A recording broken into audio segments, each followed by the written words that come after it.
सद्गुरु श्री ब्रह्मचैतन्य महाराज गोंदवलेकर यांचे प्रवचन 9 मे. शुद्ध वातावरण व पवित्र आचरण. आपल्या घरातले वातावरण शुद्ध, शांत आणि पवित्र असावे. आपल्याकडे येणाऱ्या माणसाला परत जाऊच नये असे वाटावे. अगदी भगवंताच्या इच्छेने प्रपंच चालला आहे असे समजून त्या प्रपंचात विद्या, वैभव, घरदार इत्यादी सर्व काही यश संपादन करा. अगदी एखाद्या राजयोग्याप्रमाणे प्रपंचात ऐश आरामात राहून गाद्या गिरद्यांवर लोळा. पण हे करीत असताना तुमचे अंतःकरण मात्र भगवंताच्या प्रेमाने ओथंबलेले राहू द्या. कोणाशी वाद घालीत बसू नका. जगाचा मान फार घातक आहे. त्याची चटक लागली की मनुष्य त्याच्या मागे लागतो. नंतर मान मिळवण्याची कृती थांबते आणि मानही नाहीसा होतो.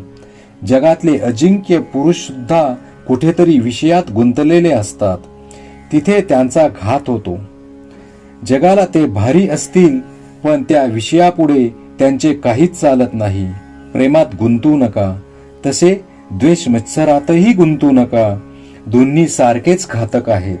आपला प्रिय नातेवाईक मेला आणि आपण ज्याच्यावर दावा लावला आहे तो भाऊबंद मेला. दोघेही मेल्याचे सूतक सारखेच.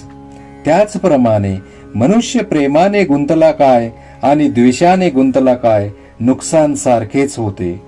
भगवंताचा विसर हा कोणत्याही कारणाने झाला तरी बरा नाही.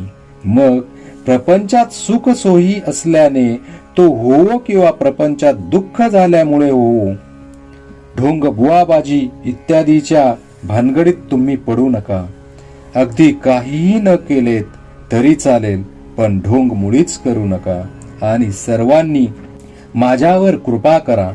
अगदी अनुभवाने मी सांगतो की बुवा होण्याच्या फंदात तुम्ही पडू नका. आपले कर्तव्य भगवंताच्या स्मरणात करून त्याचे अनुसंधान अखंड टिकू द्या. आमची अशी वृत्ती बनण्यासाठी संतांच्या संगतीची आपल्याला जरुरी आहे.